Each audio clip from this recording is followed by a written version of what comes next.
주님, 이 새벽에도 저희들을 깨워주시고 하루의 시작을 말씀과 기도로 주님 앞으로 나아가게 하시니 감사드립니다. 말씀과 기도로 시작하는 이 하루, 이 첫 시간에 주님을 깊이 만나게 하여 주시옵시고 주님과 동행하는 하루의 삶을 살아갈 수 있도록 성령으로 함께하여 주시옵소서. 예수님의 이름으로 기도드립니다. 아멘. 하나님 말씀 히브리서 13장 18절에서 25절 말씀입니다. 히브리서 13장 18절에서 25절 말씀 다 같이 한 목소리로 합독하겠습니다. 우리를 위하여 기도하라. 우리가 모든 일에 선하게 행하려 함으로 우리에게 선한 양심이 있는 줄을 확신하노니 내가 더 속히 너희에게 돌아가기 위하여 너희가 기도하기를 더욱 원하노라. 양들의 큰 목자이신 우리 주 예수를 영원한 언약의 피로 죽은 자 가운데서 이끌어내신 평강의 하나님이 모든 선한 일에 너희를 온전하게 하사 자기 뜻을 행하게 하시고 그 앞에 즐거운 것을 예수 그리스도로 말미암아 우리 가운데서 이루시기를 원하노라. 영광이 그에게 세세무궁토록 있을지어다. 아멘. 형제들아, 내가 너희를 권하노니 겉면의 말을 용납하라. 내가 간단히 너희에게 썼느니라. 우리 형제 디모데가 놓인 것을 너희가 알라. 그가 속히 오면 내가 그와 함께 가서 너희를 보리라. 너희를 인도하는 자들과 및 모든 성도들에게 문안하라. 이달리아에서 온 자들도 너희에게 문안하느니라. 은혜가 너희 모든 사람에게 있을지어다. 아멘. 오늘은 히브리서 마지막 말씀입니다. 말씀 제목은 기도 당부와 문안과 축복입니다.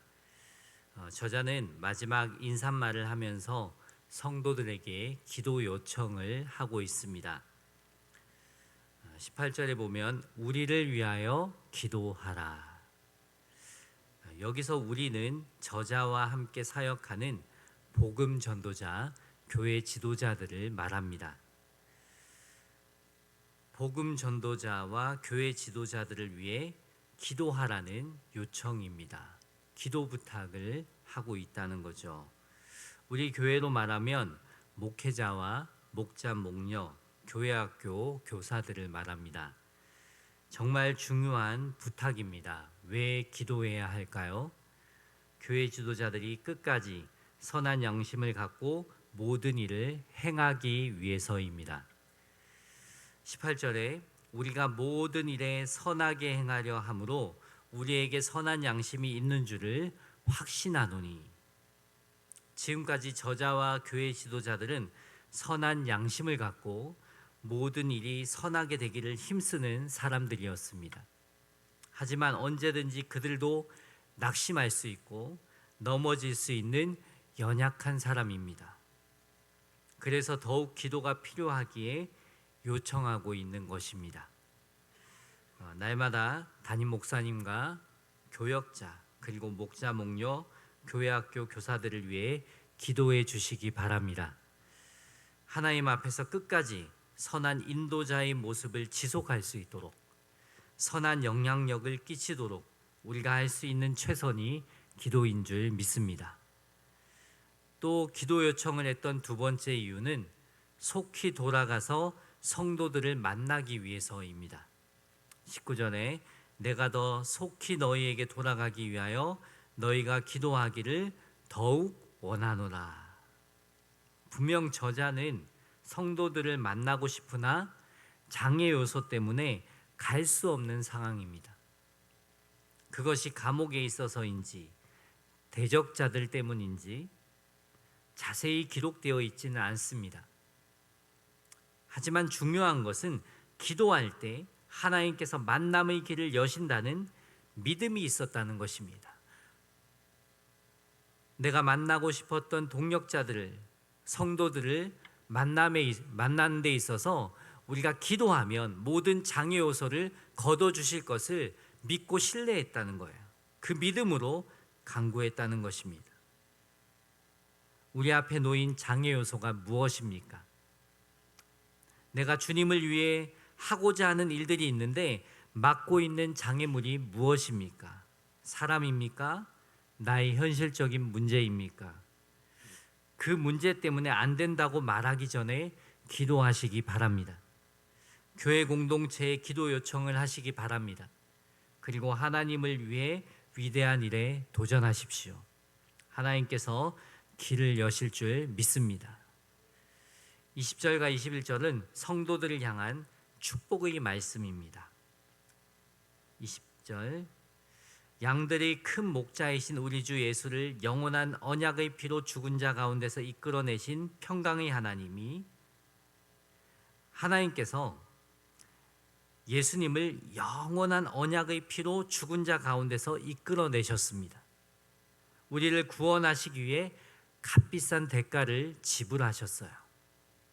하나님의 뜻과 계획 가운데 구원의 역사를 이루신 하나님께서 21절에 모든 선한 일에 너희를 온전하게 하사 자기 뜻을 행하게 하시고, 하나님께서 성도들에게 온전한 마음을 주어 하나님의 뜻대로 행하게 하셨다는 것입니다.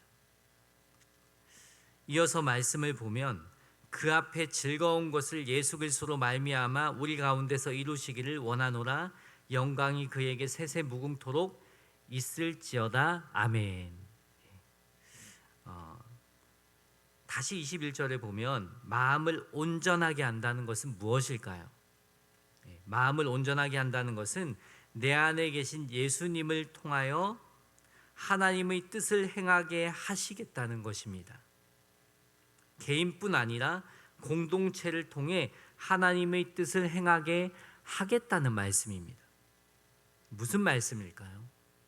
하나님의 뜻대로 사는 것, 말씀에 순종하는 것은요, 나의 힘만으로 되는 것이 아닙니다. 나의 결단만으로 되는 것이 아닙니다. 나의 지식으로만 되는 것이 아닙니다.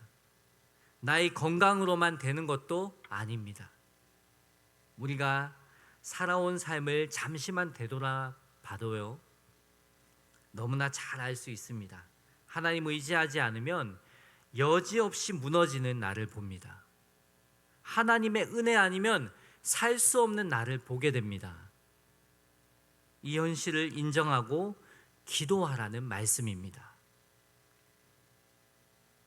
하나님께서 말씀에 순종할 수 있는 온전한 마음, 하나님의 뜻대로 살고자 하는 마음과 생각을 주셔야만 우리가 말씀에 순종할 수 있습니다. 선한 양심으로 주의 일을 감당할 수 있습니다.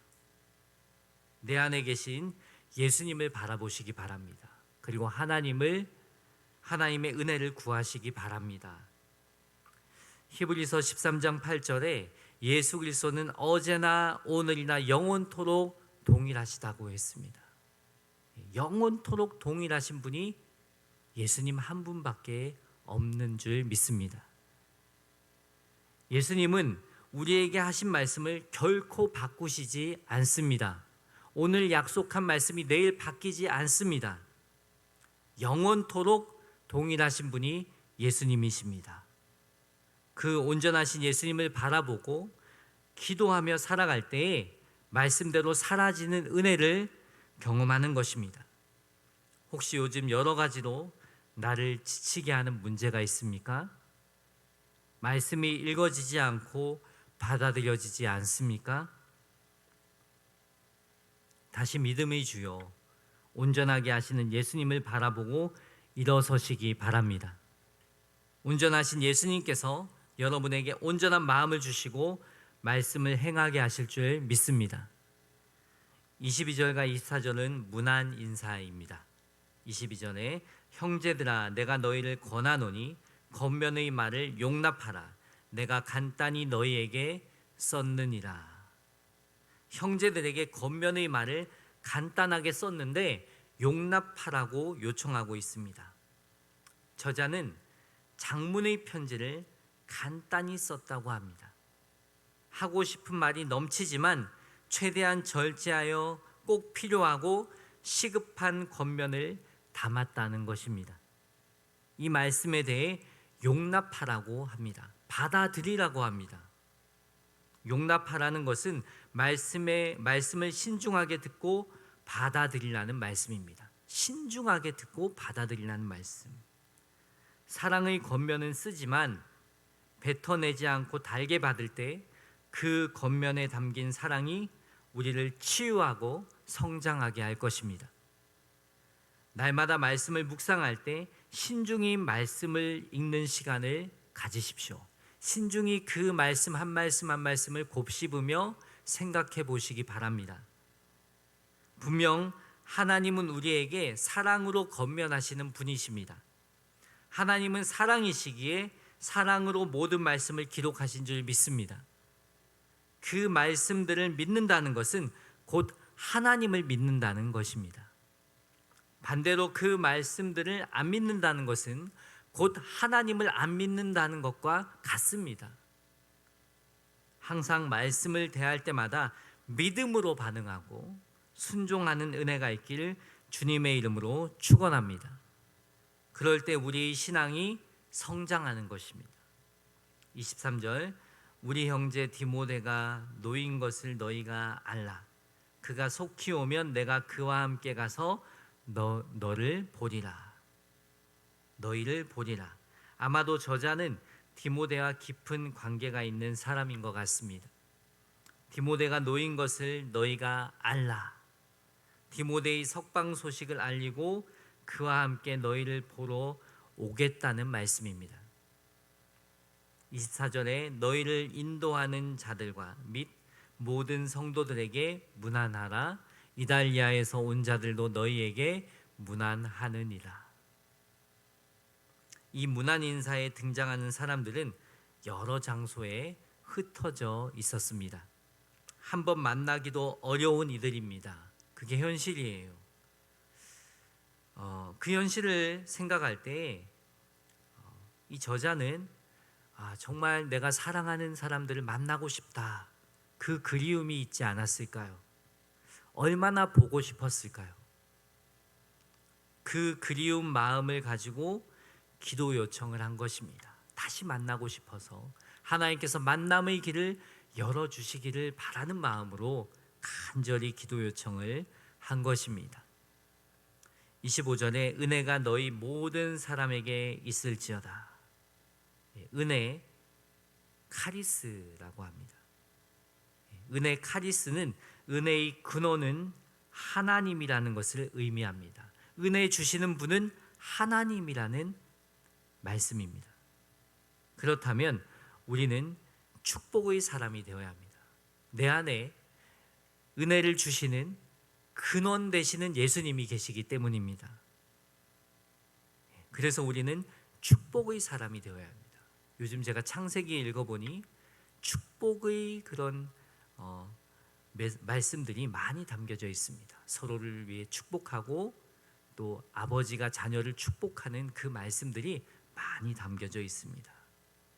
그래서 우리는 축복의 사람으로 살아야 합니다. 하나님의 은혜가 우리 가정, 교회, 직장, 사업장 모든 것에 흘러가길 날마다 축복하십시오. 하나님의 복이 우리 가정에 흘러가게 하소서. 우리 자녀 손들에게 흘러가게 하소서. 우리 직장과 사업장 가운데 흘러가게 하소서. 날마다 입술로 선포하고 축복하며 기도해 보시기 바랍니다. 분명 하나님은 우리의 입술의 말을 듣고 행하시는 분이십니다. 우리가 믿음으로 말하면 하나님의 뜻과 계획이 반드시 풀어지리라 믿습니다. 믿음은 바라는 것들이 실상이요 보이지 않는 것들의 증거라고 했습니다. 우리가 믿고 구했으면 입술로도 믿음의 말들을 하시기 바랍니다. 그리하여 믿음으로 구하고 고백한 대로 하나님을 경험하는 귀한 삶이 되시길 예수님의 이름으로 축복합니다. 기도하겠습니다. 사랑과 은혜가 충만하신 하나님 아버지 감사합니다. 귀한 시간에 저희들을 깨워주시고 주님 앞으로 나오게 하심 또한 감사합니다. 항상 깨어 기도하게 하시고 특별히 영적 지도자들을 위해 기도하는 우리가 되게 하여 주시옵소서. 우리가 속한 모든 영역에 하나님의 뜻과 계획이 풀어지도록 축복하며 기도하게 하여 주시옵소서. 그리하여 기도할 때마다 하나님의 일하심을 삶의 영역에서 경험하게 하여 주시옵소서. 크고 비밀한 일을 보게 하여 주시옵소서. 하나님 말씀을 읽고 듣고 묵상할 때 기록된 말씀을 믿고 순종으로 반응하며 살게 하여 주시옵소서. 말씀대로 행할 수 있는 온전한 마음을 주시옵소서. 매 순간 예수님을 바라보며 살게 하시어 온전하신 예수님께서 나를 온전케 하심을 삶의 현장에서 경험하게 하여 주시옵소서. 이 시간 귀한 예물 드린 손길이 있습니다. 간절한 기도의 제목을 담아 드리오니 하나님 그 간절한 마음을 받아 주시옵소서. 어제나 오늘이나 영원토록 변함없이 쓰신 하나님께서 약속의 말씀대로 저들의 간구를 들어주시고 응답하여 주시옵소서. 거룩하신 예수님의 이름으로 기도드립니다. 아멘. 찬송